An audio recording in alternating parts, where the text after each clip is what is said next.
Buenos días o buenas tardes a todos.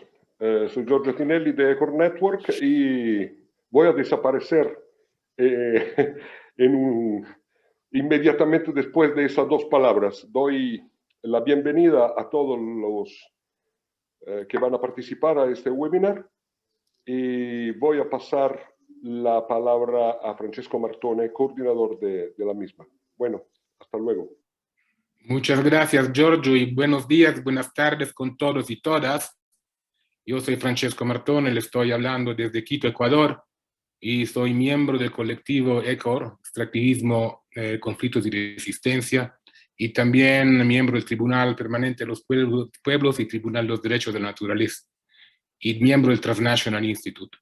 ECOR es un proyecto que surgió de un encuentro internacional organizado hace 2 años en el sur de Italia, en un territorio en resistencia, el Salento, donde el movimiento contra el gasoducto transadriático estaba siguiendo una lucha de varios años contra la expansión de esa infraestructura y contra el impacto devastante de la infraestructura sobre el ambiente local. Y fue un seminar, un taller organizado con el Transnational Institute, con el movimiento NOTAP y la Asociación Bianca Guidetti Serra, un taller sobre extractivismo y pacificación, o sea, una oportunidad de intercambio entre activistas, defensores y defensoras, abogados y movimientos de varias partes del mundo que están enfrentando la frontera extractivista y al mismo tiempo la ola represiva de criminalización por parte de los estados. Una de las conclusiones de este taller fue la creación de un espacio de intercambio y de profundización sobre los temas relativos al extractivismo, las varias formas de extracción de valor, no solamente en términos físicos del material, y lo que se acompaña al extractivismo, o sea, la represión, la criminalización, la deslegitimación de los movimientos y territorios que resisten y defienden la madre tierra. Y entonces este es un primer, digamos, webinar propuesto por la red ECOR y en alianza importante, fundamental y estratégica con la red el Pacto Ecosocial del Sur, que agradecemos mucho por el apoyo y por la colaboración en este proyecto. Los huéspedes y las huéspedes que tenemos son defensores y defensoras destacadas y las agradecemos mucho por su digamos, interés a compartir perspectivas y experiencias y a intercambiar también oportunidades y ideas de colaboración y de fortalecimiento del trabajo de resistencia. Teníamos como primera ponente Francia Márquez Mina, una activista afrodescendiente colombiana, premio Goldman por su actividad de protección del medio ambiente y futura candidata a la presidencia de la República de Colombia. Ella es una activista destacada contra las minerías de carbón y contra las hidroeléctricas en la región de Cauca. Hoy, lastimosamente, no puede participar físicamente porque no puede conectarse, tiene problemas de conexión, pero vamos a asegurar su participación en el futuro. Luego tenemos una querida amiga, Patricia Gualinga, mujer indígena amazónica quichua de la comunidad de Sarayaco, Ecuador. La comunidad de Sarayaco desde años y años está resistiendo contra la expansión de la frontera petrolera impulsada por varios gobiernos de varios color político en el país. Y también miembro del Tribunal sobre los Derechos de la Naturaleza. Luego tenemos Paula Ortiz, de Cuenca, Cabildo del Agua de Cuenca y del colectivo Yas Unidas, y también de la Escuela Popular Agustín Cueva. Yo conozco muy bien todo el trabajo de los Yas Unidos, pero ahora me gustaría destacar la importancia del resultado de la consulta popular de Cuenca de hace 2 semanas, cuando con una mayoría contundente la población de Cuenca rechazó la expansión de algunas actividades mineras en cuencas hidrográficas de valor. Y entonces se expresó de manera contundente por la protección del agua y contra las minerías de larga escala. Entonces sería muy interesante también oír de Paula de esta experiencia. Luego tenemos Evelyn Linde de Ausgekult, de Alemania.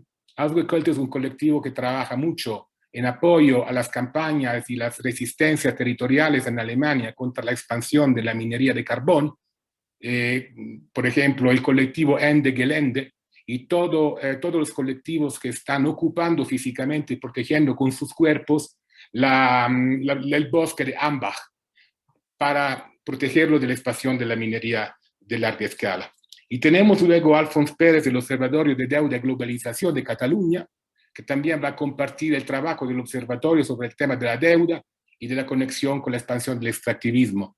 Yo conozco bien el trabajo de la ODG porque hemos trabajado juntos hace muchos años en varias sesiones del Tribunal Permanente de los Pueblos contra las empresas transnacionales europeas en América Latina, que ya destacó algunos temas que después se convirtieron en un tema base de las campañas de iniciativas de resistencia a nivel, digamos, euro-latinoamericano, pero también a nivel global.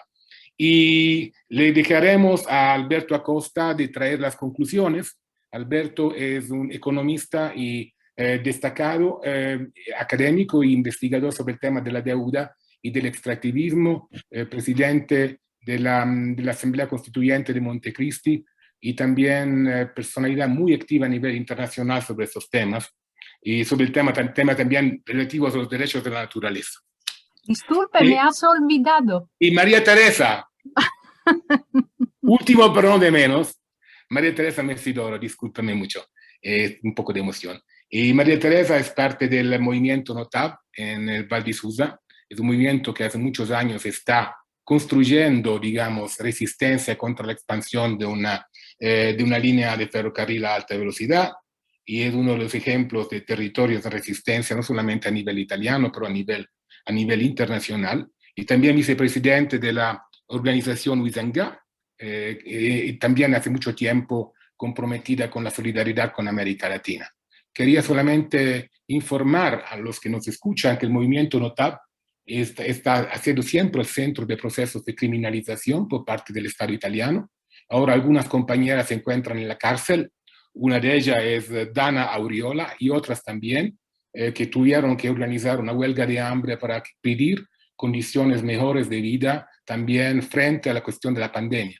Pero el movimiento NOTAB está al centro, como también el movimiento NOTAB y otros, de serios procesos de criminalización y deslegitimación, pero también de campañas de apoyo a nivel transnacional que son muy importantes y quizás María Teresa también puede compartir perspectivas en este nivel.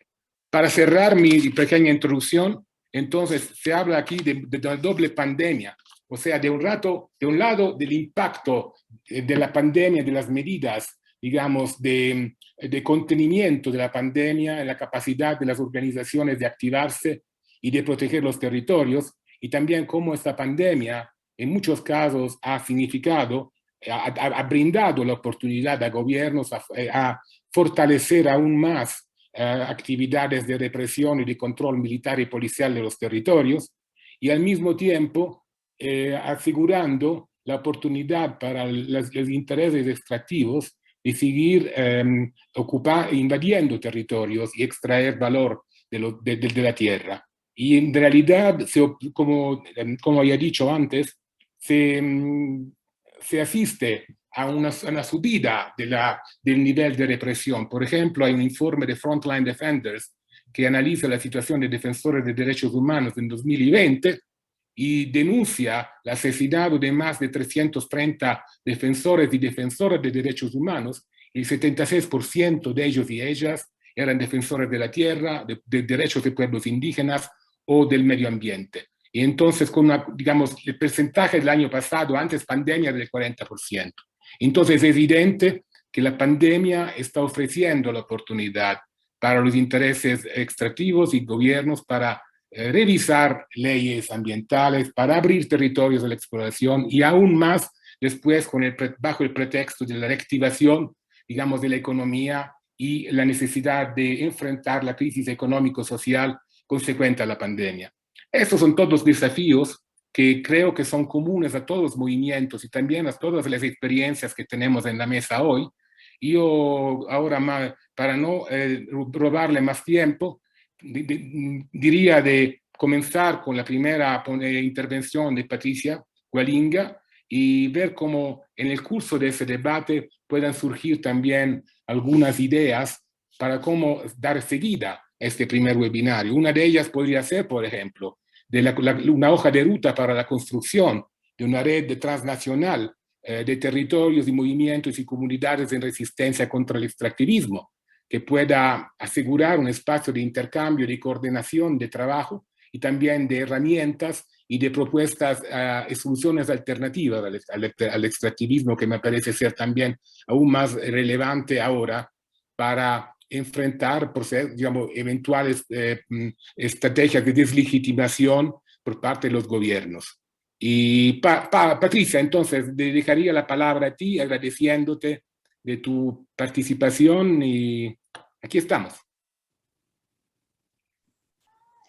Buenos días, gracias Francesco.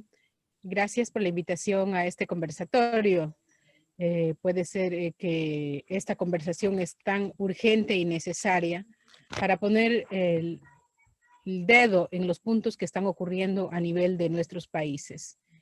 Para los que no conocen, ahorita me encuentro en Sarayaku, que es mi pueblo, que es un pueblo amazónico, que está en el centro sur, en la provincia de Pastaza. Somos un pueblo que tiene más o menos 1.350 habitantes y tenemos una extensión territorial de 135.000 hectáreas.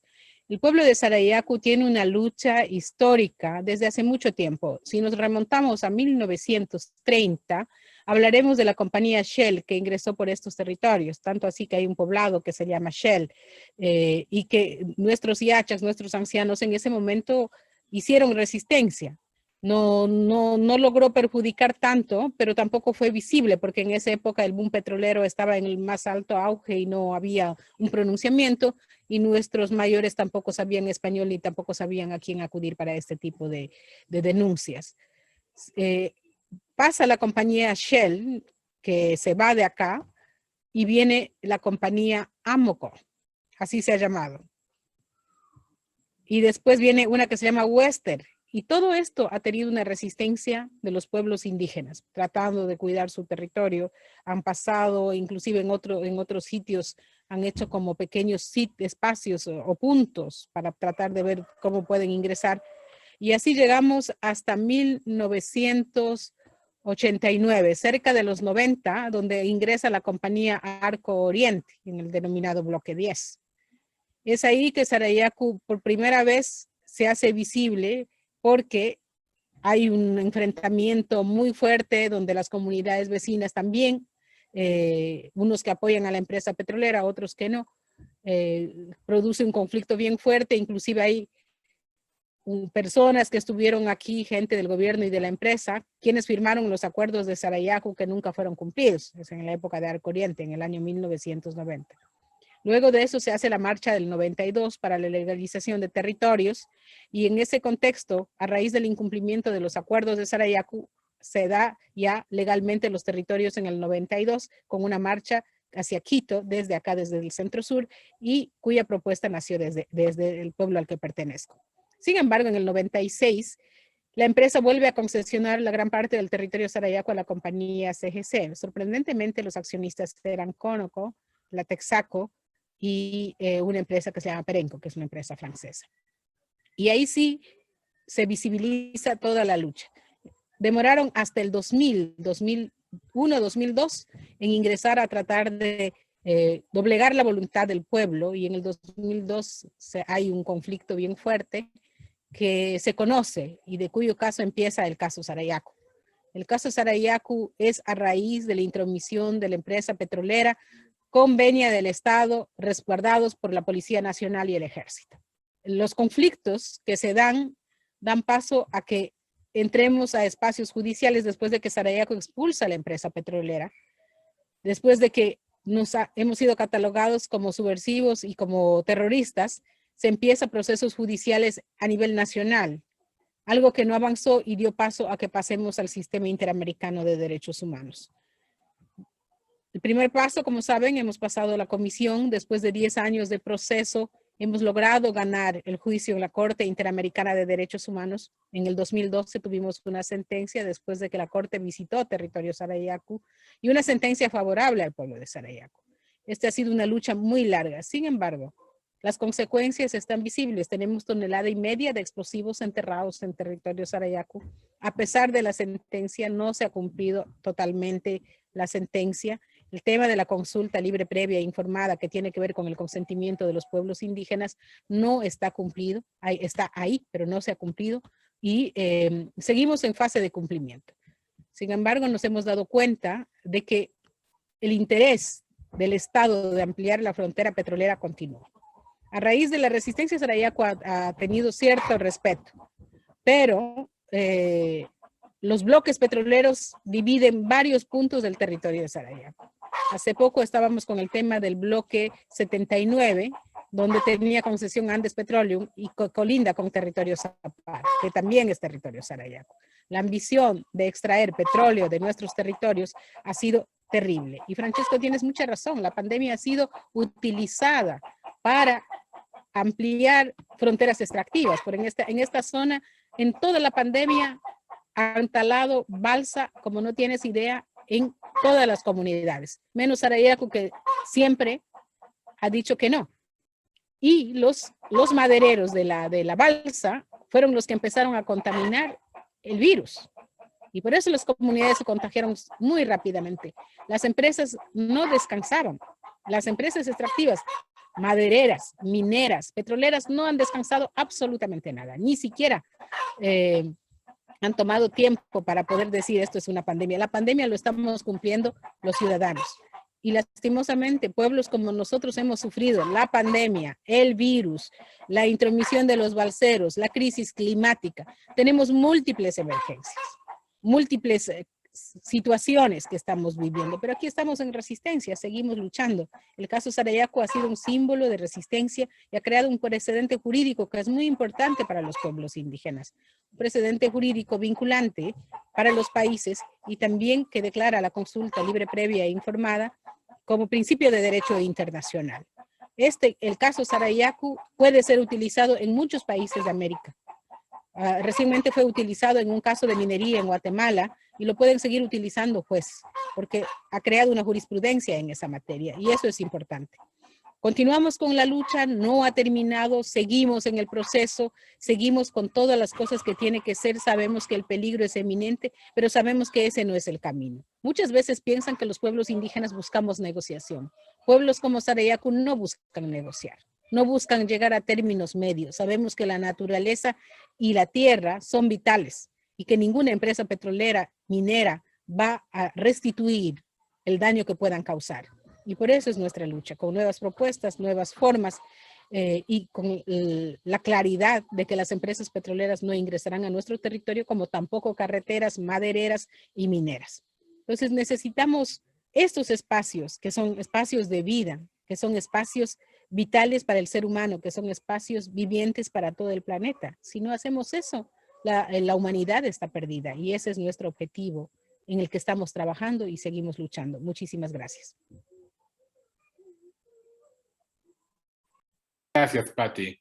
Y me da la oportunidad para destacar aún más el papel central y protagónico de las mujeres en la defensa de la madre tierra. Mujeres que enfrentan varias problemáticas porque son criminalizadas por defender la tierra, enfrentan el impacto de culturas patriarcales y también de culturas de colonialidad, de poder que aún persisten y existen en varios países de América Latina.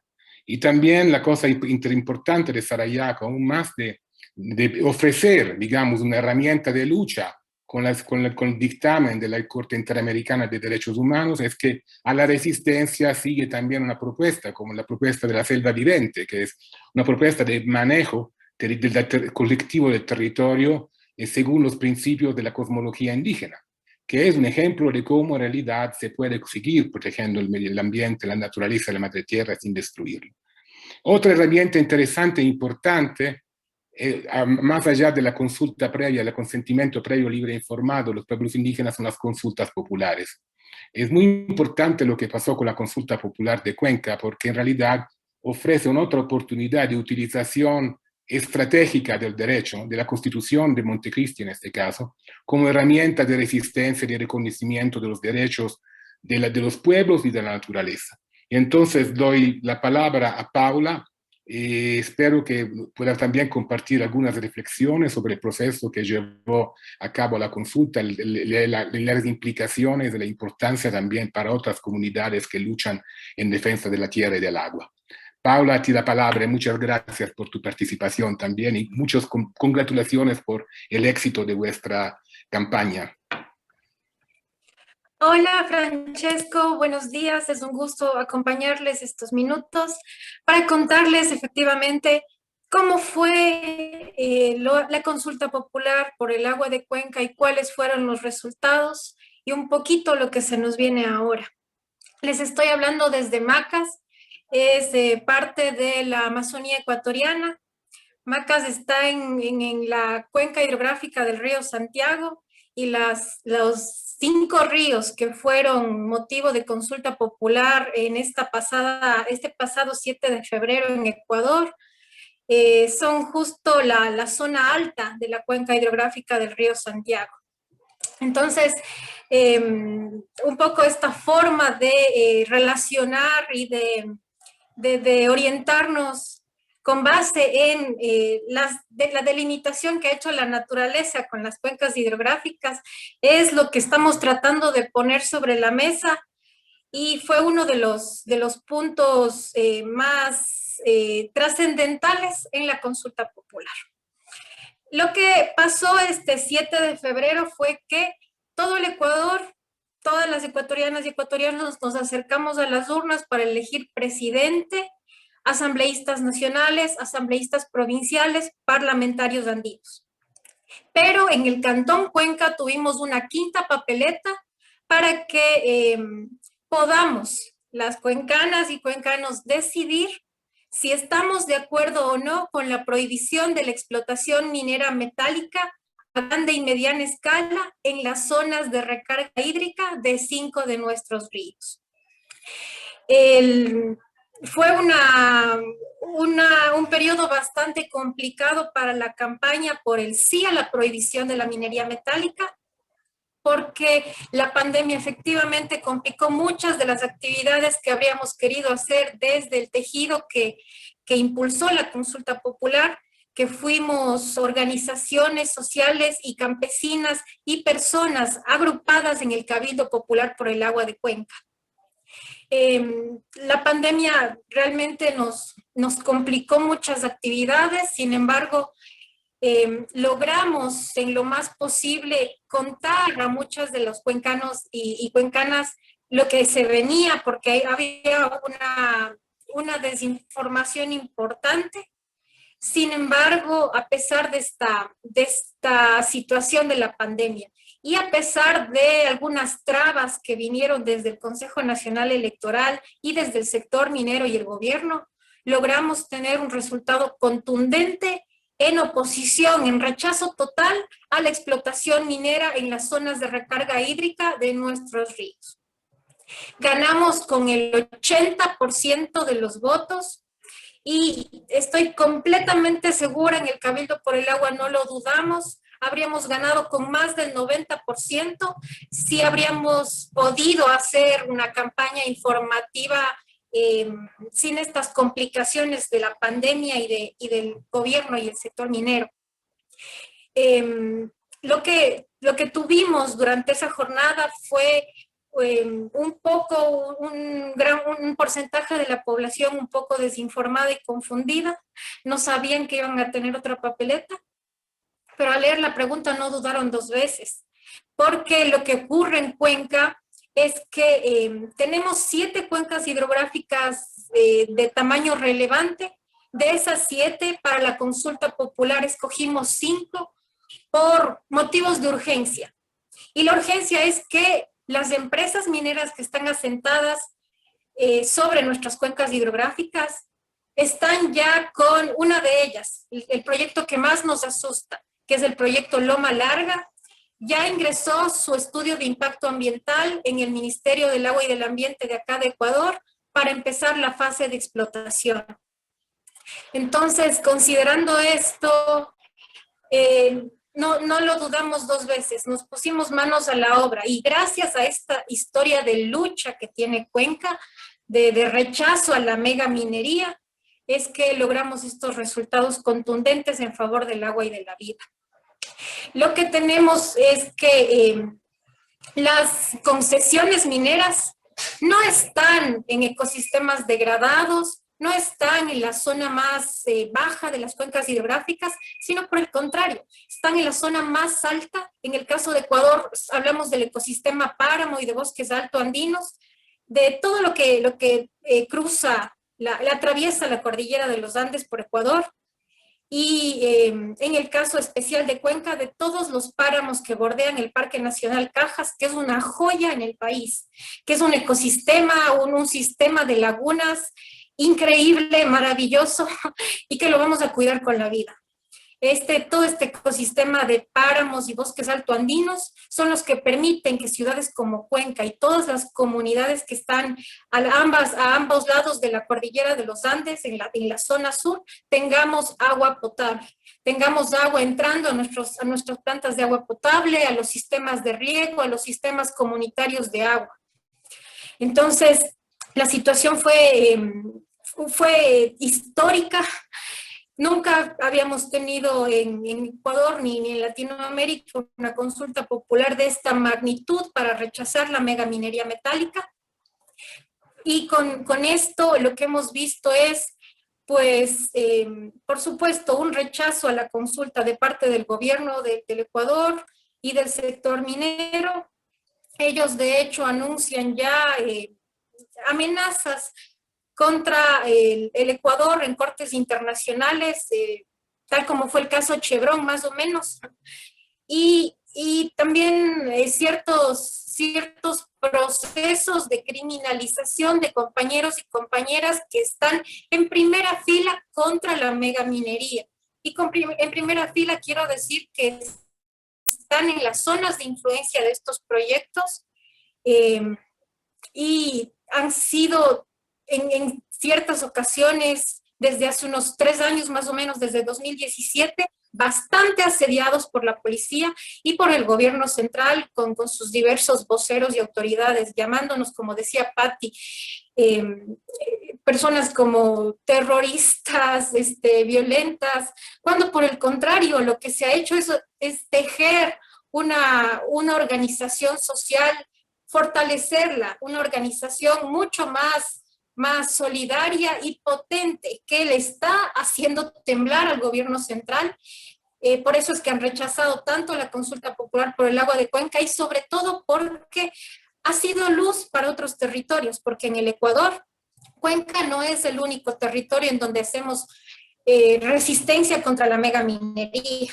Hay otros puntos en los que la resistencia es muy fuerte, la gente está organizada y va a seguir así. Y han recurrido a diferentes herramientas que le faculta la Constitución para la lucha. En nuestro caso, una de las que elegimos en este momento fue la consulta popular, que es una herramienta potente y fue contundente. Y sabemos que gracias a estos resultados y al trabajo de conocimiento, de carisma, de creación que hay detrás de estos resultados, muchos compañeros de otros territorios están pensando y ya están de hecho proponiendo consultas populares para sus territorios. Entonces lo que pasó fue histórico y lo que viene ahora es defender estos resultados, porque como dije, se intenta desde el gobierno y el sector minero quitarnos este triunfo.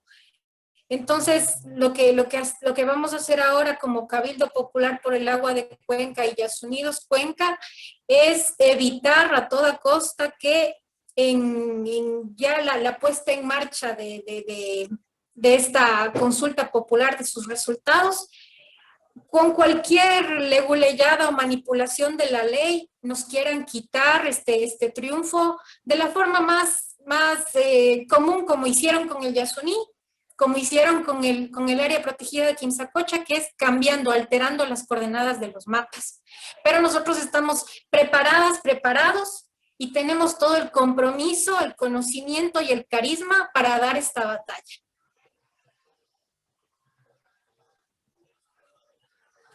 Muchas gracias, Paula, para compartir esta información sobre el proceso que llevó a la consulta, la importancia y también cómo se están organizando para defender este resultado tan importante y relevante, no solamente por la lucha en Cuenca, pero en todo el país. María Teresa, entonces, a ti la palabra para explicarnos un poco también a los compañeros y compañeras latinoamericanos la experiencia de lucha y resistencia contra el tren a alta velocidad en la Val de Susa, y también sabiendo tu interés y tu gran compromiso en la solidaridad con América Latina también, como una lucha local, territorial, tiene también un sentido global. Me viene, por ejemplo, en la mente ahora la resistencia indígena en México contra el Tren Maya, que parece bastante parecido, ¿no?, a la resistencia contra la TAV. Pero la TAV no es solamente una resistencia contra una infraestructura que tiene impacto en un territorio, pero también es el símbolo de cómo las infraestructuras de transporte son parte integrante de un modelo extractivista. Entonces tiene doble impacto. El primer impacto es la infraestructura con impacto físico en el territorio. El segundo es el impacto multiplicador que la infraestructura significa en términos de apoyo a un modelo extractivista y predatorio, que son los que da un sentido a nivel global también a la lucha territorial y local. Entonces, María Teresa, a ti la palabra y muchas gracias y miles disculpas por haberte olvidado en la presentación antes. No se preocupe, Francesco. Bueno, en primer lugar, gracias por esta invitación. Pido disculpas si mi español no será perfecto, pero realmente el español está en mi corazón como la lucha de los pueblos y de las personas latinoamericanas. Como pueden ver, yo también como Paula y Patricia tengo una cara perfecta de violenta, terrorista, anarco-insurreccionalista, que es como, digamos, los medios oficiales, los jueces, los políticos, definen el movimiento NOTAV desde hace tiempo, hace años. Bueno, fue natural para mí involucrarme en el movimiento NOTAV en 2002, y ahora desde hace unos años vivo en Bussoleno, una ciudad corazón del Valle de Susa, y por supuesto la jueza que condenó a Dana hace poco ha dicho que Bussoleno es un lugar muy peligroso, entre comillas, no por los delincuentes, por otro problema, sino por la presencia del movimiento NOTAV. Entonces, a saber si yo también voy a ser peligrosa para otras personas que viven aquí. Quiero hacer solamente una pequeña premisa. El movimiento NOTAV existe desde hace los primeros años 90. Podemos decir que ya estamos con la tercera generación. En este momento no puedo contar toda la historia del movimiento NOTAV. Si a alguien le gusta conocer un poco más después, dejo unos enlaces. Pero sí, me gustaría subrayar que, por cierto, no es un movimiento perfecto, tiene problemas, dificultades, incluso divisiones internas. A veces, según mi opinión, hay personas y asociaciones que lo han demasiado idealizado, pero lo que es cierto es que el movimiento NOTAV existe, es vivo y sigue luchando, y me gustaría definir en términos generales el movimiento NOTAV con un eslogan muy importante para nosotros, que dice: partimos y regresamos siempre, todos juntas y juntos. Ahora bien, voy a enfocar la atención en tres diferentes aspectos. El primero es lo que pudo hacer el movimiento NOTAV en la pandemia. Vamos a ver antes lo negativo. Por supuesto, con la pandemia y con las medidas de prevención y de restricciones, por ejemplo, no pudimos organizar y realizar iniciativas como el Festival Alta Felicidad, que por 4 años ha llevado en Venaus, una de las ciudades símbolo de la lucha NOTAV, alrededor de 70-80 personas. En 2020, por supuesto, no se pudo realizar. Y tampoco pudimos realizar grandes manifestaciones. La última fue en enero 2020, antes entonces de la pandemia. Pero sí buscamos otra forma para seguir nuestra lucha. Y hay 3 aspectos para mí importantes e interesantes subrayar. El primero es que sigue la práctica de construir presidios en lugares importantes. Por ejemplo, en junio 2020, cuando la empresa TELT buscó ampliar la obra, unos jóvenes empezaron un presidio en un lugar que nosotros llamamos Los Molinos, porque antes había molinos en la cultura en el Valle de Susa, y aún resisten ahí, tienen como un acampamiento y después organizan iniciativas nocturnas de disturbios, hacen encuentros, tienen pequeño huerto. No siempre toda la gente puede llegar hasta ahí porque los militares nos impiden el pasaje con barreras de hormigón, pero sí de esta experiencia.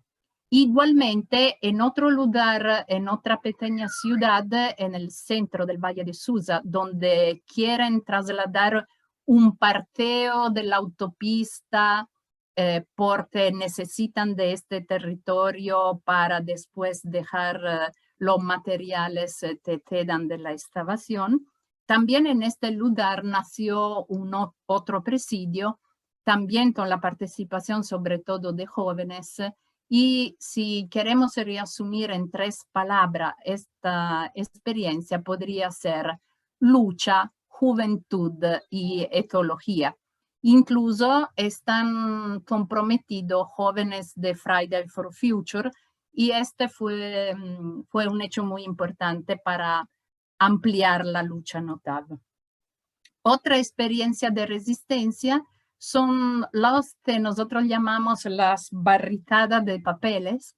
O sea, desde 2012 empezamos una batalla judicial. Prácticamente miles de personas del Valle de Susa y de la región Piemonte, incluso otras personas de Italia, hemos decidido comprar cada uno un pedazo de terreno donde quieren construir la obra y como ahora quieren, digamos, terminar con esta propiedad y utilizarlo para construir la obra, en estos días cada uno de nosotros está involucrado en este proceso de oposición más formal, judicial, pero es muy interesante porque otra vez cada día llegan personas para participar en esta actividad digamos, de protesta pacífica. La tercera experiencia, y estaba pensando antes lo que decía Francesco sobre la presencia y la participación de las mujeres, es una experiencia muy interesante que existe en el Valle de Susa y en Turín desde 2015, y es una experiencia de madres que se han llamado Madres por la Calle para el libre disentimiento.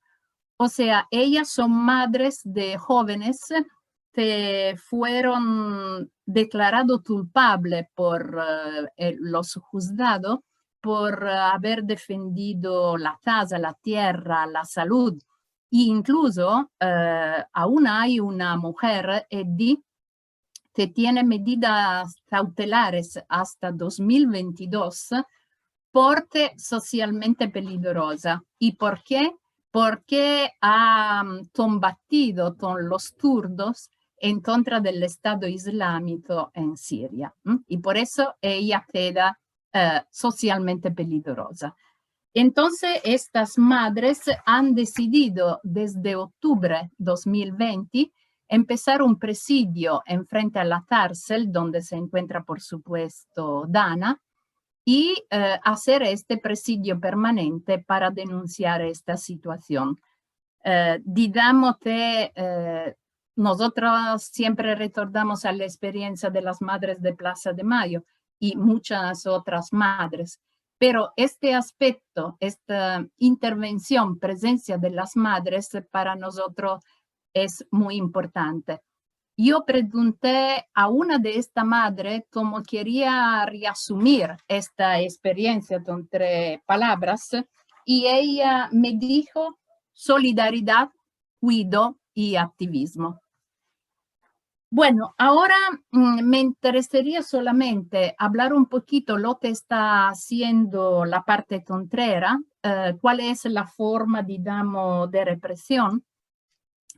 Uno es lo que ya había dicho Francesco, es la detención de Dana Lauriola, culpable sencillamente de haber hablado con un megáfono en una iniciativa en la autopista, se llamaba Padamonti.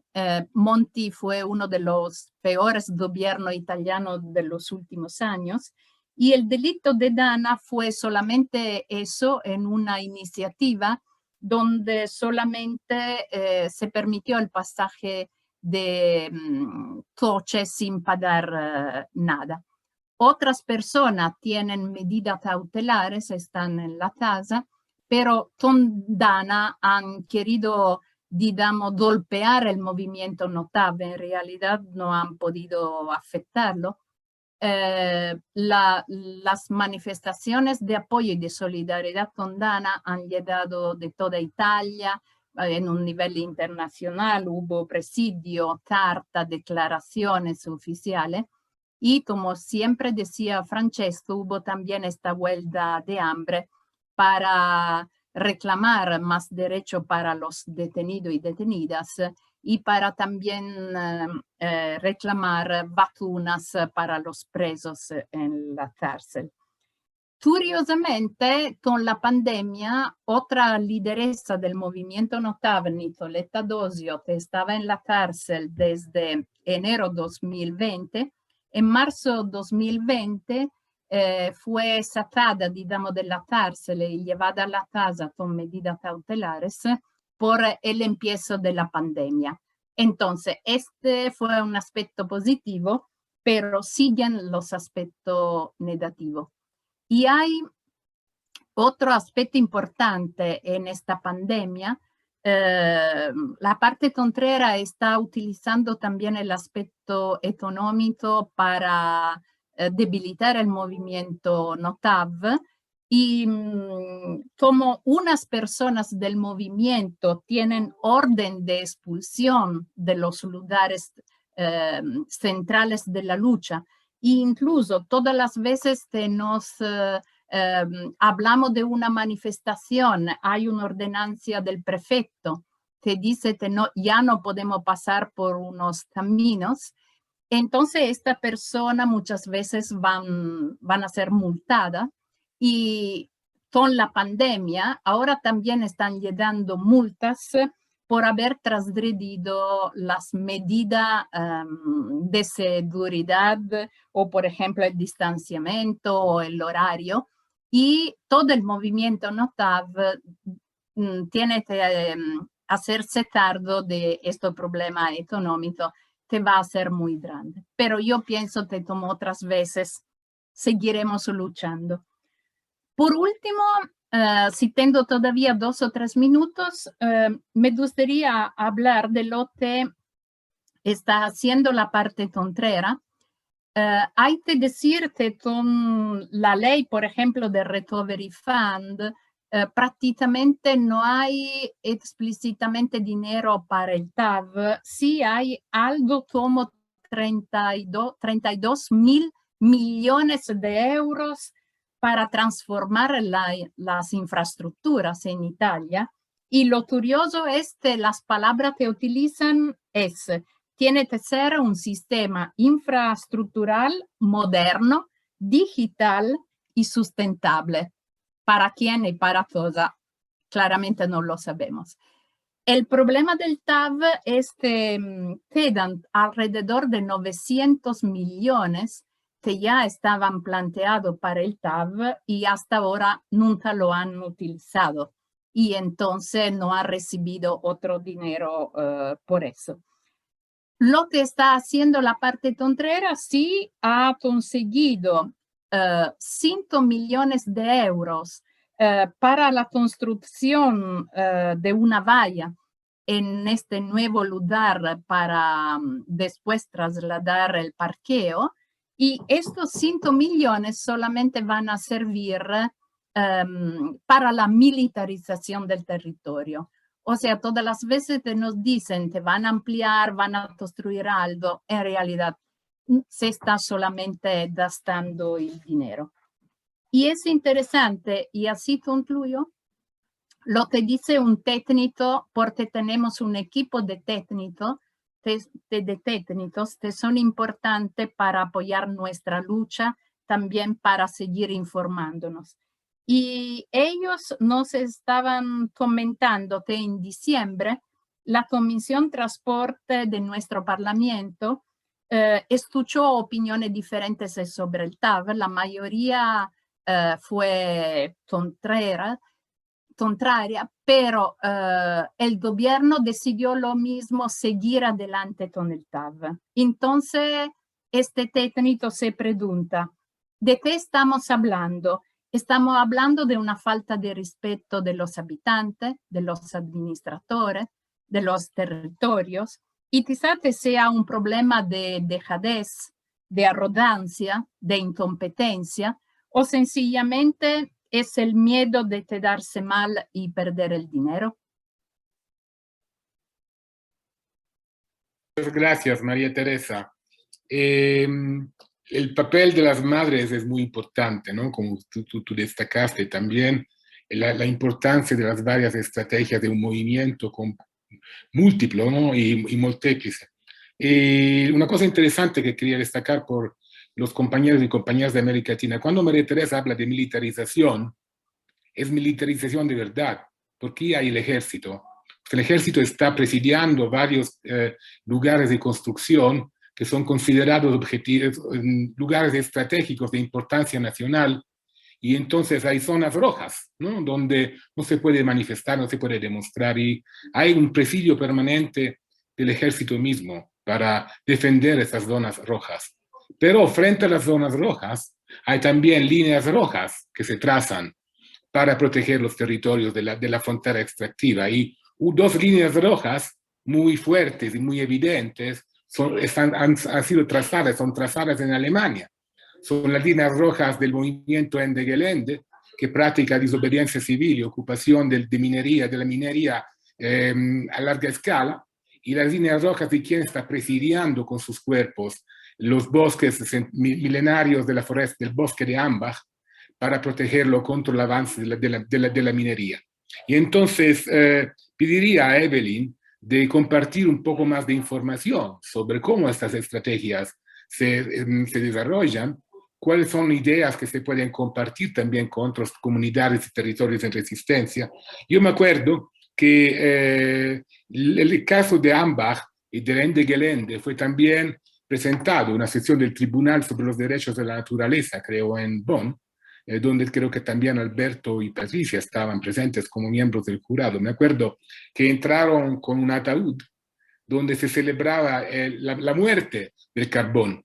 Eso hay que hacerlo, acelerarlo también, porque el carbón y el capitalismo fósil no se muere por sí mismo, pero hay que llevarlo al punto de crisis máxima, trámite la desobediencia civil, la creación de redes internacionales y protección de territorios y zonas que se llaman de sacrificio, y como nos dijo Patricia, son zonas de vida que hay que proteger y hay que reconocer. Entonces, Evelyn, a ti la palabra y muchas gracias por tu participación también. Hola, gracias por la introducción y también para la invitación. ¿Me pueden dar, por favor, el derecho de compartir mi screen? Entonces voy a mostrar unas imágenes también. Bueno, soy feminista que lucha para la justicia climática y desde 2016 formo parte de la Alianza Ende Gelände, que como ya escucharon, lucha para un cambio del sistema para lograr justicia climática y lo hace a través, o empezó a hacer en 2015 a través de una campaña para el paro inmediato de la minería de carbón. Tiene posibilidad de compartir. Hola.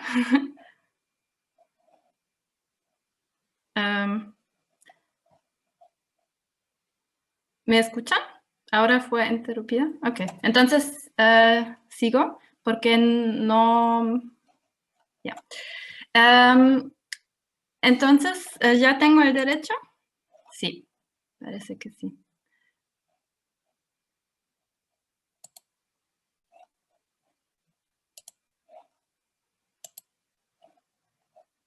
Bueno, supongo que ahora ven la carta de Google Maps.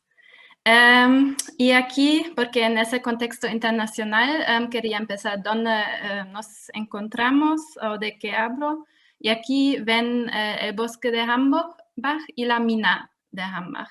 Entonces, se trataba de salvar ese bosque que no se destruye para ampliar esa mina de Hambach.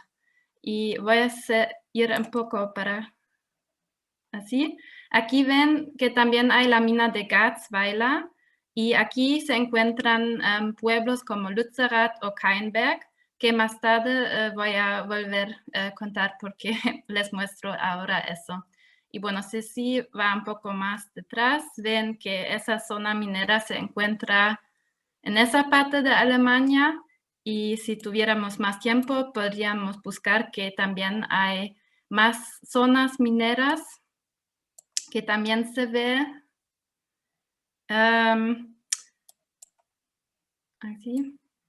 aquí en de Lausitz y también por aquí también hay una zona minera de lignito.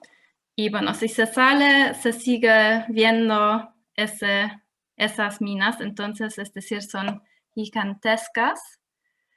Y quería mostrar eso porque Alemania tiene la pinta de ser como el país de energías renovables, pero tenemos esas minas gigantescas y a pesar del triunfo de que el Hambi todavía está vivo, que sigue, que no lo destruyeron, y en 2019 el movimiento climático en Alemania se vuelve mucho más grande también por Fridays for Future. En 2020, a pesar de todos esos logros y triunfos, el gobierno alemán decidió una ley de abandono de carbón que permite más la minería hasta 2038.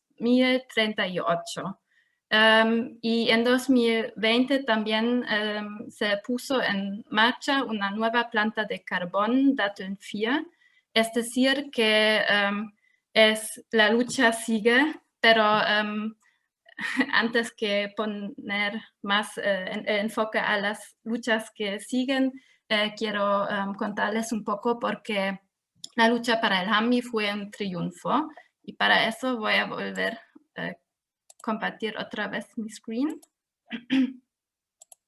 y mostrarles una imagen que mi grupo Ausgekohlt empezó a hacer, que habló con mucha gente que fueron activas en la lucha.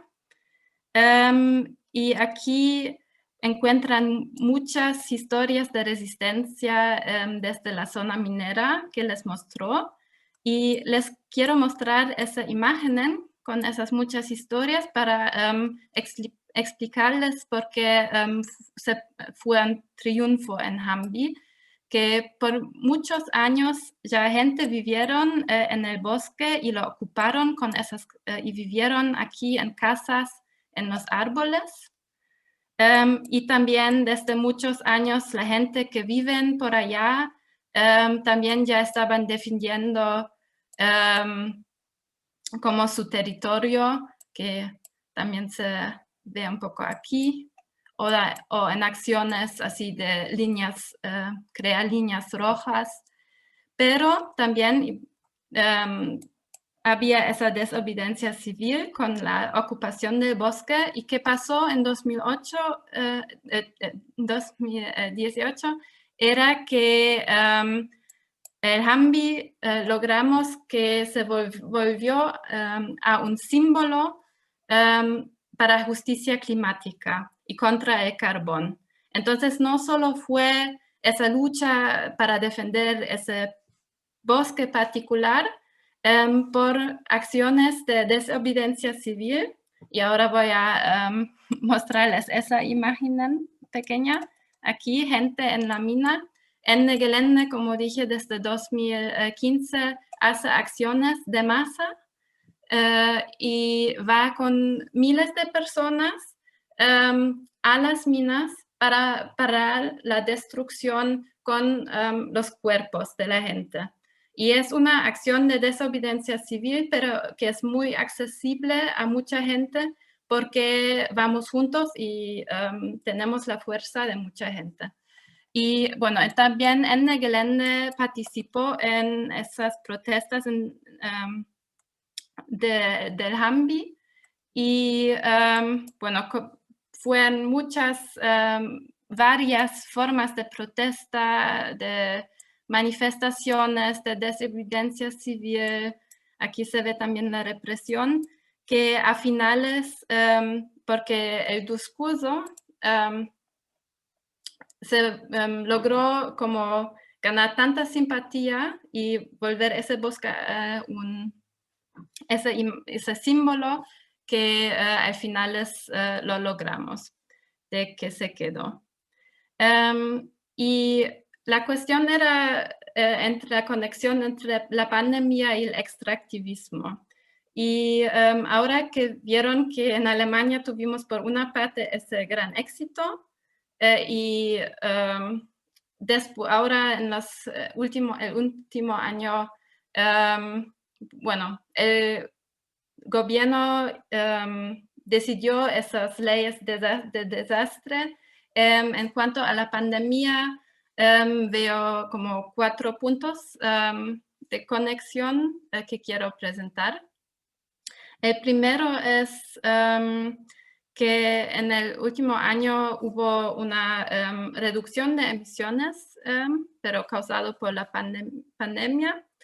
Y también las energías renovables, la primera vez tenían más que 50% en el mix de energía en Alemania, pero que también tuve que ver con la reducción causada por la pandemia. Pero el proyecto extractivista, ahí no se cambió nada en Alemania, y por eso como sigue una lucha muy grande.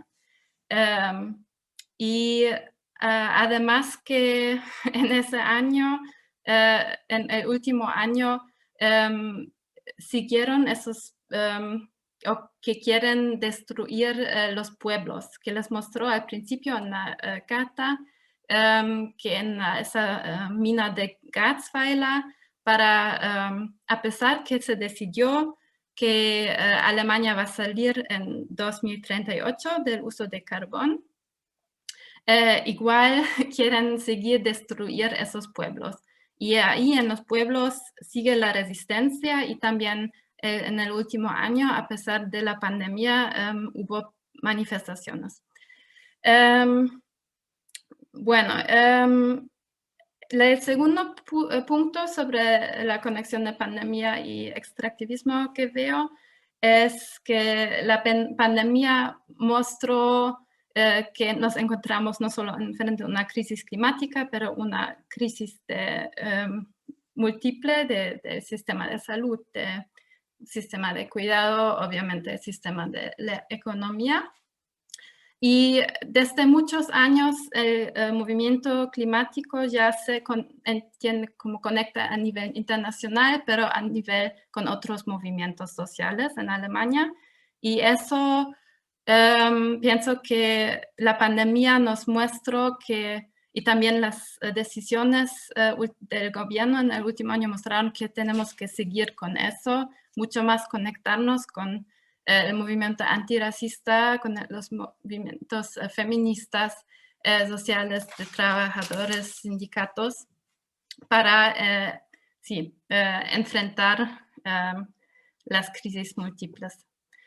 El tercer punto es que a pesar de esas nuevas redes que también se empezó o reforzó en el último año, obviamente la pandemia lo hizo mucho más difícil conectarse. En Ausgekohlt y Ende Gelände pienso que un gran elemento importante es que hacemos política por relaciones sociales, que nos encontramos, que nos conocemos, que compartimos historias, que por eso también les mostró esas imágenes donde juntamos muchas historias de la resistencia, porque de eso vive y sí. Y obviamente si no se puede ver, eso hizo la movilización más difícil. Bueno, y el cuarto punto es el punto de la represión, que a principios de la pandemia o después del primer lockdown en Alemania fue muy difícil para la izquierda y también para el movimiento de justicia climática de defender otra vez, de tomar las calles, de tener el derecho de manifestar, que ya se abrieron las tiendas y bueno, todo lo comercial, pero se tenía que defender mucho el derecho, por ejemplo, a hacer las manifestaciones contra la planta de carbón que se puso en marcha de Datteln 4 en el mismo año donde decidieron que la salida del carbón en Alemania. Y eso fue bastante difícil. Pero al otro lado, a finales de 2020, por ejemplo, ahora les muestro otra vez una imagen. Un momento.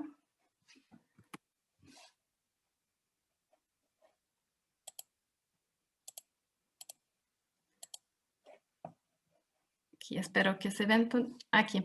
Eso fue una acción de Ende Gelände a finales de 2020 en el Dani, otro bosque, porque Ende Gelände también se volvió más grande y ya no solo trabajamos en contra del carbón, sino también en contra de un sistema de movilidad fósil, el gas y otros temas. Bueno, y aquí lo ven que la policía usó como el agua, no sé, los tirantes de agua contra las gente que manifestaron, a pesar de que había mucho frío y también había nieve. Y bueno, eso les quería mostrar que había grandes movilizaciones de policía y bueno, para enfrentar la protesta con el argumento, pero que había mucha más gente en vez de que solo los activistas que se juntaron con medidas de protección. Perdón, mi español, espero que se podía aclarar qué quería decir. Bueno, sí, bueno, con eso termino, que seguimos luchando a pesar de los retos y también planificamos las últimas acciones, pero se sigue preguntando cómo por la pandemia, o lo hace mucho más difícil. Gracias. Muchas gracias, Evelyn, por tu contribución. Entonces, ahora, Alphonse, he leído que tú recientemente, una de tus áreas de investigación es el Pacto Verde por el Clima, ¿no? El Green New Deal, que es una de las propuestas hechas en América del Norte, en Europa, como salida de la crisis, ¿no? Que nosotros sabemos que es una crisis civilizatoria, es una crisis de sistema, que no solamente que hay que enfrentarlo de manera amplia y holística, no solamente con una intervención, digamos, en la transformación de la matriz productiva o del modelo energético. Y, por ejemplo, es interesante destacar como recientes proyecciones de Goldman Sachs prevén una subida de la extracción de materiales y minerales críticos que se necesitan para un Green New Deal, para una transición en la posible descarbonización de la economía. Y entonces, ¿cuáles son tus reflexiones al resguardo? Y también, ¿cuáles son los desafíos frente a ese tipo de propuestas? ¿Cuáles son las oportunidades que esas propuestas ofrecen? Pero también, ¿cuáles son los riesgos que una propuesta de un pacto verde por el clima tiene, ¿no? Y cómo nosotros, desde nuestro lugar de enunciación y nuestras perspectivas, podemos abordar. Perfecto, Francesco, pues muchas gracias. Has hecho una introducción que me va perfecta para la intervención que me había preparado. Primero de todo, pues agradecer mucho la invitación desde el observatorio. Yo, como os he dicho, me llamo Alfons y hace justo menos de un mes publicamos un libro sobre pactos verdes en tiempos de pandemias. También hablábamos de pandemias en plural y hablábamos de que el futuro se disputaba ahora, en el sentido de que ahora están pasando muchas cosas en poco tiempo que determinarán esta década clave en las luchas sociales y ambientales en el mundo. Mi intervención será un poco más panorámica. Pondré también algunos ejemplos de luchas que hemos llevado en nuestro territorio. Yo hablo desde Cataluña y aquí también hemos tenido luchas, por ejemplo, contra el gas. Rebobino un poco, es decir, me voy a un momento histórico un poco cercano, de más o menos al 2015, y luego sí que me pondré a hablar más sobre el tiempo de extractivismo en tiempo de pandemia y mucho en relación con este Pacto Verde Europeo, este Green New Deal europeo y con esas sombras más que otra cosa que tiene, ¿no?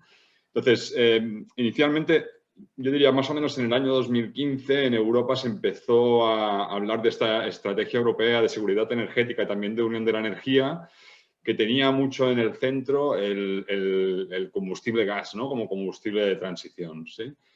Con una retórica oficial de intentar encontrar rutas alternativas al gas ruso, se empezaron a proyectar con muchos fondos y garantías públicas europeas a través del Banco Europeo de Inversiones y también fondos puestos para infraestructuras como los proyectos de interés común, un montón de diferentes gasoductos que buscaban nuevos nichos gasísticos para suministrar a la Unión Europea, bypassando un poco al monstruo ruso, ¿no? a la Rusia de Putin, ¿sí? De ahí se proyectó ese, puedo decir, maldito gasoducto que viene desde el Azerbaiyán hasta el sur de Italia, ¿no? Pero también la intensificación de las relaciones gasísticas con el norte de África a través de la exportación de gas natural licuado. Toda esa estrategia, ya vuelvo a decir, con un montón de fondos de dinero público, ¿no? Con bancos públicos como el Banco Europeo de Inversiones liderándolo, y una retórica oficial muy fuerte manifestando constantemente que el gas, ¿no? Ese hidrocarburo, pues tenía la capacidad de hacer amigos, ¿no? Hacía amigos con el clima y hacía amigos con los renovables. Era el amigo del clima y el amigo de los renovables. ¿Por qué?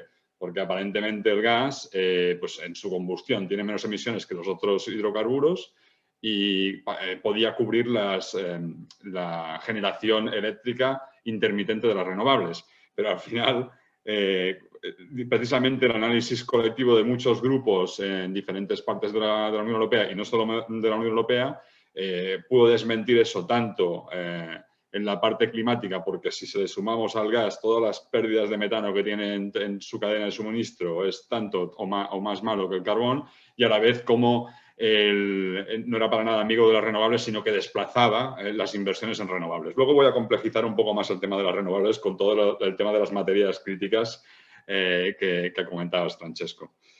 Pero creo que es importante decir que en ese momento hubo una organización colectiva muy fuerte alrededor del gas, ya la había en el carbón, pero sumada a una organización del gas, quizás representada con esa red global que se llama Gastivist, pero quiero destacar mucho la lucha contra el no-tap con P.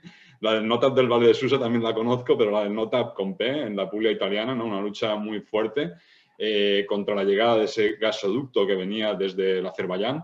También la lucha de los azerís, de los compañeros y compañeras azerís, que luchaban por los derechos humanos en la República del Cáucaso, gobernada por una misma familia desde el año 1991, corrupta y represora, que los encarcelaba sistemáticamente. También quería destacar las revueltas populares que hubieron en Argelia, cuando esa propuesta europea de intensificar las relaciones gasísticas con Argelia supusieron la prospección, el inicio de la prospección de fracking, ¿no? Y cómo diferentes lugares del centro del Sahara, ¿no? Taman Rasset, Ouargla, Ain Salah, se revoltaron contra esa propuesta del gobierno de Bouteflika, ¿no? Y yo creo que eso hace falta ponerlo muy en valor. Y también, bueno, en nuestro territorio pues tuvimos un gasoducto de interconexión entre Cataluña y Francia, y tuvimos un almacén de gas que, por cierto, en su primera operación provocó más de 500 terremotos y se tuvo que clausurar, provocando una deuda de más de 1.300 millones de euros, ¿vale? Como anécdota. Bueno, ese es el pasado. Entonces, llegando más al presente, sí que es verdad que toda esa inercia, en el año 2019, no digo que esté perfectamente conectada, pero sí que yo destacaría en el año 2019 toda esa movilización de redes internacionales por el clima, ¿sí? Pues tenemos Extinction Rebellion, tenemos Fridays for Future, tenemos By 2020 We Rise Up, un montón de activistas, algunos contradictorios, pero también muchos activistas, nuevas activistas y también muchas jóvenes activistas que yo creo que le dieron un impulso muy fuerte al movimiento de justicia climática y también desde diferentes perspectivas con ganas de conectarse un poco más allá en los términos que comentaba Evelyn, ¿no? No solamente vamos a contar moléculas de CO2, sino vamos a dar un paso adelante en la lucha y vamos a proponer acciones de desobediencia civil. Ese momento ciertamente interesante hizo que las instituciones públicas empezaran rápidamente a mostrarse como muy interesadas por el clima, declaraciones de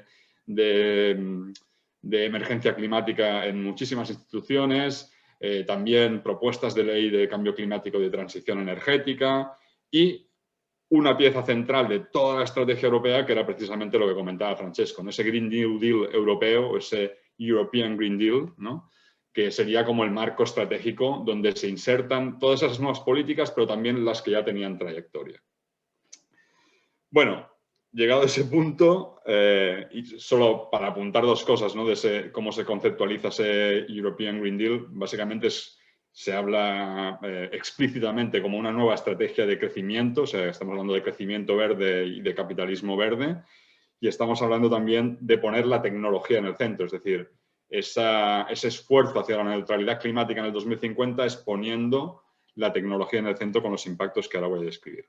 Bueno, llega la pandemia, realmente la pandemia es un disruptor, sobre todo en ese espacio de movilización que era increchento, ¿no? Que iba increchento, iba creciendo con esa movilización tan interesante de los jóvenes y con ese interés de los jóvenes de estar bien conectadas más allá de las propias fronteras de la Unión Europea. Llega la pandemia, impacta muy fuerte y entonces la primera es en diferentes estados y también desde las instituciones europeas se hace un volcado de dinero público hacia el rescate sin ningún tipo de condicionalidad, es decir, al principio se rescataba todo tipo de empresas y hay una segunda parte que es la que me voy a centrar ahora, que es la parte de recuperación. Esta parte de recuperación verde europea se caracteriza por eso, precisamente, por verde. A diferencia de otros momentos históricos de crisis, donde la política ambiental había quedado en un cajón, en este momento no. En este momento se pone de manera muy visible encima de la mesa, también buscando una especie de reposicionamiento geopolítico europeo respecto de la China y Estados Unidos. Es decir, eso se hace explícitamente y se hace con muchísimo, otra vez, dinero público. Ahí estamos hablando de los fondos estos de recuperación, Next Generation EU, 750.000 millones de euros puestos al servicio, en principio, de esa transición verde europea, transición verde y digital. Y ahí es donde me gustaría parar un momento, porque ahí es donde empezamos a hablar de ese impulso o de esa aceleración del extractivismo por la falta de visión de responsabilidad de dimensión exterior y, evidentemente, por una propuesta altamente eurocéntrica, ¿sí? Porque lo que está proponiendo básicamente el Pacto Verde Europeo y esos fondos de recuperación, poniendo la tecnología en el centro, es pasar, y no voy a decir pasar, sino sumar esa monodependencia fósil, ¿no? de los combustibles fósiles que tenemos en Europa, porque somos un territorio sin prácticamente capacidad de extracción, sumar a esa monodependencia una multidependencia de materias primas críticas que se reparten en el mundo, montando un mapa, no digo completamente diferente, pero mucho más amplio, de impactología general del que conocíamos hasta ahora. Y estoy hablando de la extracción de cobalto, estoy hablando del níquel, estoy hablando del litio, estoy hablando de aluminio, estoy hablando del disprosio, neoprosio, bueno, un montón de tierras raras que están repartidas en el mundo también. Eso es altamente problemático porque la mayoría de estudios científicos explican que las materias son limitadas, pero no localizan esas materias, o sea, no ponen el foco en el impacto social. Es decir, estamos hablando del Congo, estamos hablando de Bolivia, estamos hablando de Argentina, estamos hablando de Chile, estamos hablando de Indonesia, estamos hablando de Filipinas, de Zambia, ¿no? De todos esos países que albergan esas materias primas críticas y que van a convertirse en espacios de disputa para esa extracción, ¿sí? Y además, con una característica que creo que cabe resaltar. La Unión Europea o las empresas de la Unión Europea evidentemente operarán en África o en América Latina, pero hay que resaltar que muchos de esa responsabilidad va a ser una responsabilidad que le hemos denominado así como de triángulo. Extracción en el sur global, manufactura en el sudeste asiático, pero principalmente en China, y consumo en la Unión Europea. Y cuando esto se refleja en los indicadores europeos de consumo de materiales y emisiones, ese triángulo no aparece. Ya no les hablo de los impactos en absolutamente todo. Y ese triángulo tiene esos hubs, tiene los vértices, pero luego tiene cadenas globales de suministro para extraer, exportar hasta a China, manufacturar y exportar hasta la Unión Europea, ¿no? Entonces yo creo que tenemos que, no tenemos que añadir el nuestro, no digo que no lo estemos haciendo ya, pero seguramente en los próximos años añadir esa visión de triángulo desde Europa para poder triangular bien y acabar determinando responsabilidades más allá de si la manufactura, si la empresa extractora es china cuando la manufactura es comprada por europeos y europeas, ¿no? Clase consumidora global, ¿sí? Luego, un par de cosas más y con esto acabo. La disponibilidad de dinero público, o sea, esos 750.000 millones de euros más otros instrumentos del Banco Central Europeo, ha hecho que las grandes empresas europeas, no solamente europeas, empiecen a volar en círculos, ¿sí? Mucha disponibilidad de dinero público, los grandes actores empiezan a volar en círculos y hay una maniobra de lavado verde, de greenwashing realmente exagerada. En tiempos de pandemia, empresas como Shell, como BP, pero también como Vale, como Glencore, han hecho sus declaraciones de neutralidad climática para 2050.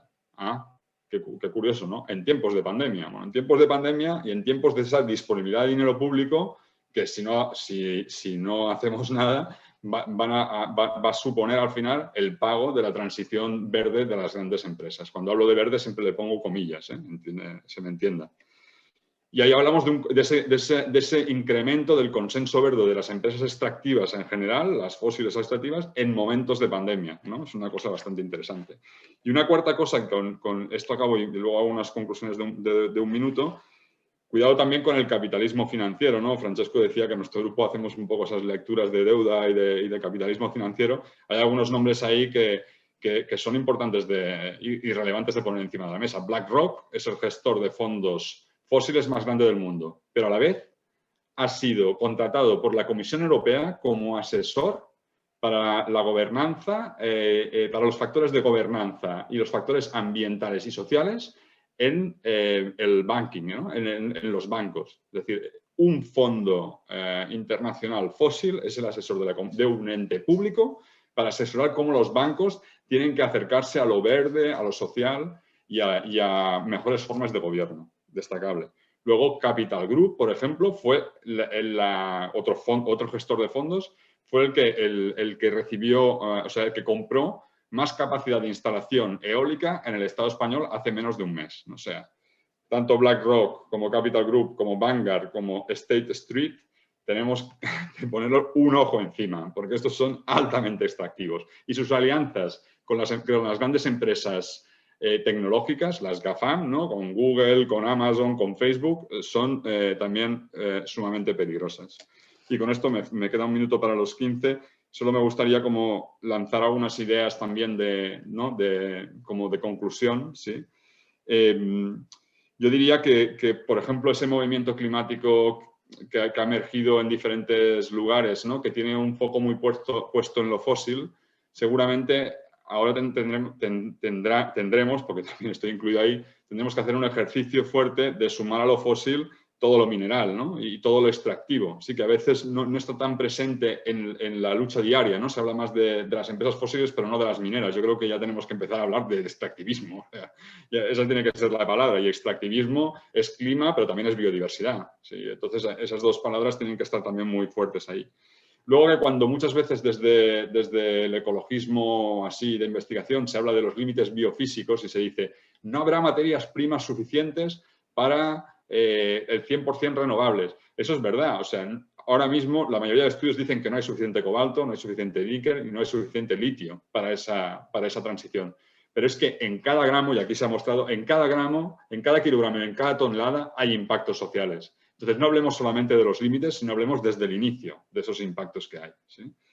La tercera cosa es que esas relaciones que se establecen con los espacios de extracción no son relaciones de iguales. Al final siempre son relaciones a través de tratados de libre comercio, de deudas e endeudamientos, ¿no? De cartas de la energía, y esas relaciones no son relaciones entre iguales, y creo que hay que decirlo. Y que la condición inicial principal para cualquier transición energética y verde desde el norte global es el decrecimiento del consumo de energía y materiales y sobre todo de las élites, que también las hay, y mucho no tanto las clases populares en Europa, ¿no? Y con esto ya acabaría. Y muchas gracias. Muchas gracias, Alfons. Te agradezco mucho porque tu análisis y comentarios sobre el tema del Green New Deal son verdaderamente muy bien puestas y me hacen reflexionar mucho sobre cuál es un poco el riesgo de interpretar la crisis ecológica bajo la lente del antropoceno, ¿no? Como si la fe y la confianza en la tecnología puedan ser suficientes para establecer una relación, digamos, correcta entre humanos y viventes. Y como el Green New Deal se está poniendo, nos enseña en realidad que los límites no son solamente técnicos y políticos, pero también culturales y conceptuales, ¿no? También lo que tú dijiste del carácter eurocéntrico del Green New Deal, ¿no? Que pone en la mesa el tema de la colonialidad, de la descolonización de las relaciones a nivel global y también en el tema de la ecología. Me acuerdo un ensayo excelente de una filósofo de la Martinica, Malcolm Ferdinand, que habla justamente y supuestamente de la necesidad de descolonizar el concepto mismo de ecología.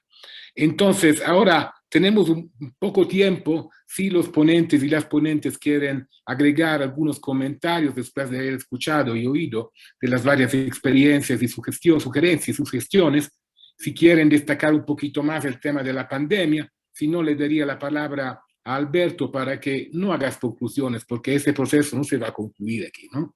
Estamos en el comienzo de un trabajo común y colectivo, de una etapa inicial, pero cuáles pueden ser sus sugerencias y consideraciones, ¿no? Frente a lo que hemos escuchado y también ideas para cómo seguir adelante todos y todas juntos en ese camino.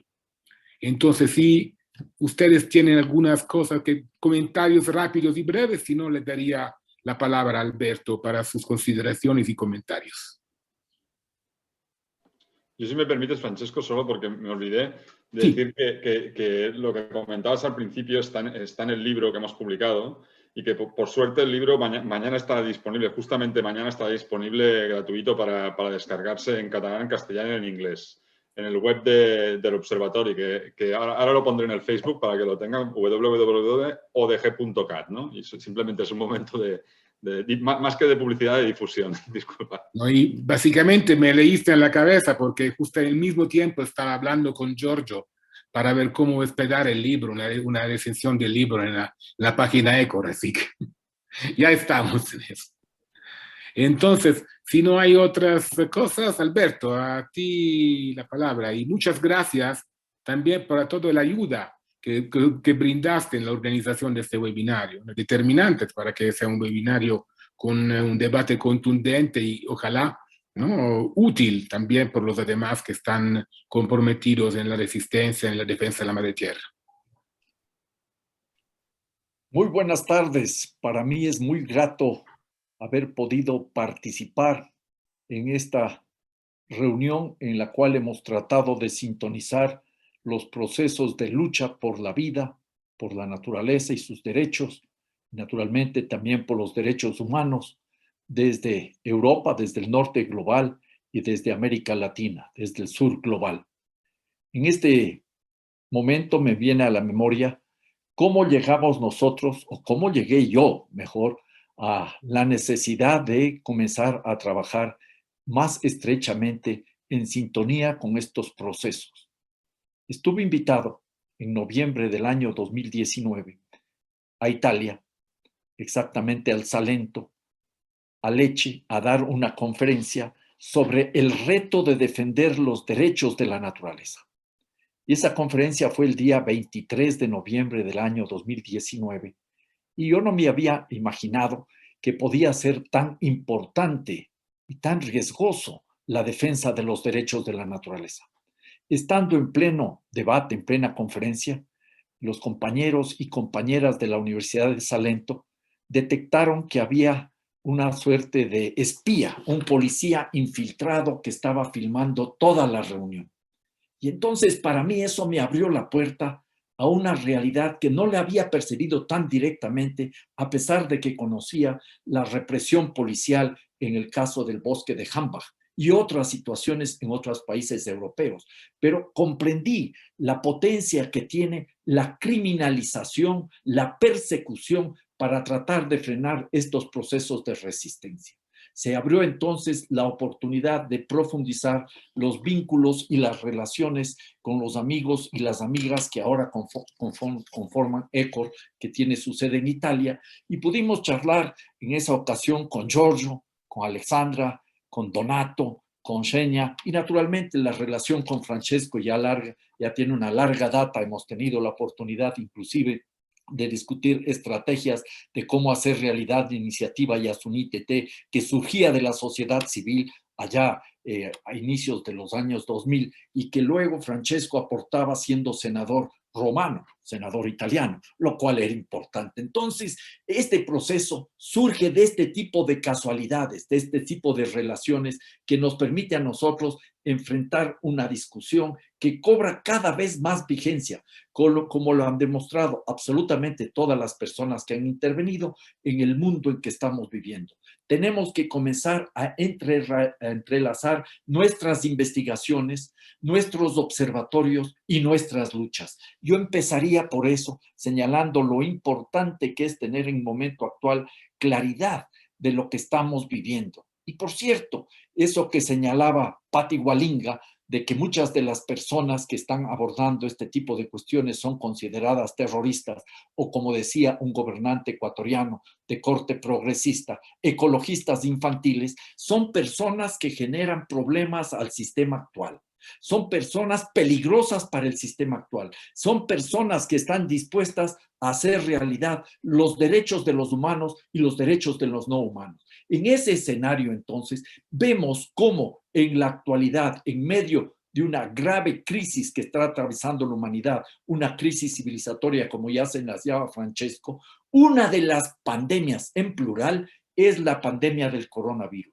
Y aprovechándose de esta pandemia del coronavirus, por un lado, se ha dado paso a la militarización de la sociedad entera. Hay que controlar la difusión del coronavirus, del virus, y eso parece que es necesario digo parece que es necesario, pero simultáneamente en muchos países de América Latina, con el pretexto de asegurar el funcionamiento de los sectores estratégicos, se mantuvo abierta el extractivismo, sobre todo el extractivismo minero y petrolero. Había que garantizar, y eso dio paso a que algunas empresas mineras de distinto tamaño se aprovechen de la situación, y cuando las comunidades estaban en sus hogares protegiéndose del coronavirus, entraron. Y tenemos ahora sitios como en el noroccidente de Quito, en Pacto, momentos y sitios donde hay violencia y enfrentamiento muy duro, porque las empresas se aprovecharon de esa realidad para entrar. Pero el asunto no solo es ese, sino que, ya se dijo anteriormente, que se busca resolver los problemas haciendo más de lo mismo, que en este caso será más de lo peor, porque la respuesta es superar el bache, la crisis esta global, no ocasionada por el coronavirus, sí agudizada por el COVID-19, buscando nuevo y mayor crecimiento económico, o sea, más de lo mismo.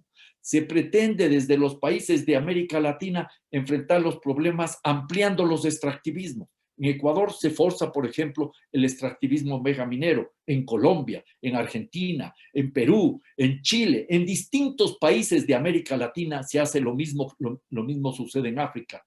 Y simultáneamente, no solo que se está forzando el mega extractivismo, sino que se está flexibilizando las relaciones ambientales, las normas ambientales, que va de la mano esa flexibilización ambiental con la flexibilización laboral, porque para resolver los problemas de la crisis, por un lado se va a sobreexplotar la naturaleza y por otro lado a sobreexplotar la mano de obra. No hay cómo olvidar que las dos cosas vienen estrechamente vinculadas y todo en el marco de un creciente autoritarismo.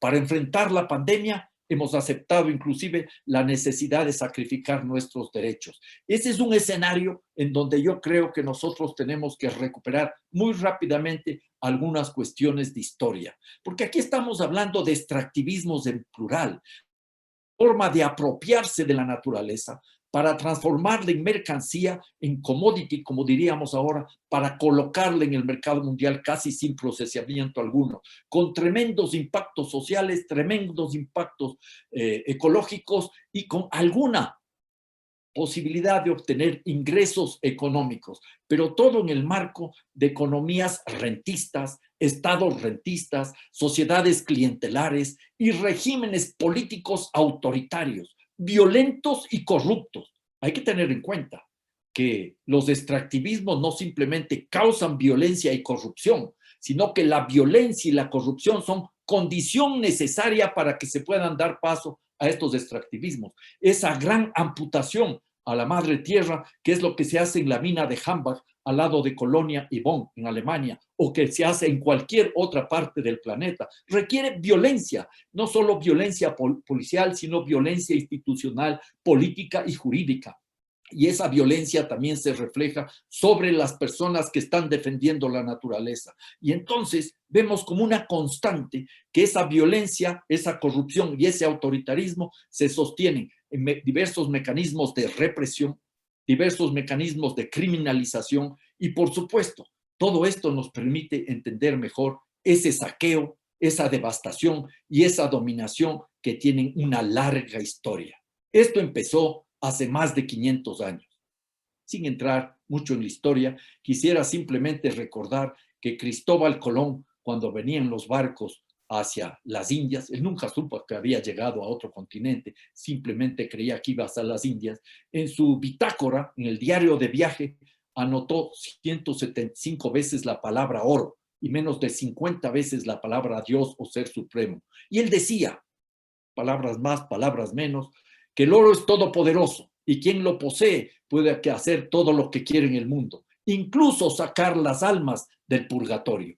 Desde esa época se vienen buscando los recursos naturales para sostener una modalidad de acumulación, una modalidad que hay que ponerle en nombre propio. No es simplemente el antropoceno, pongamos un nombre propio, es el capitaloceno. Y en clave de poner nombre propio, Ya no hablemos simplemente de cambio climático, porque cambios climáticos ha habido a lo largo de toda la historia geológica de la Tierra.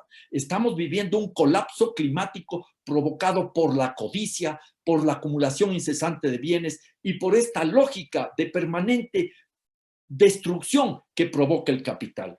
Para cerrar, rescataría algunos elementos que me marcan lo que he escuchado esta mañana y esta tarde. Por un lado, las resistencias. Las resistencias son fundamentales y las resistencias vienen siempre acompañadas de reexistencia. Y esa resistencia al decir no, ya se está diciendo sí a la vida, pero hay alternativas muy concretas desde territorios y comunidades específicas. Esto me parece clave y fundamental. Por eso es importante multiplicar este tipo de reuniones y nutrirnos de trabajos que ya se vienen dando en otras partes.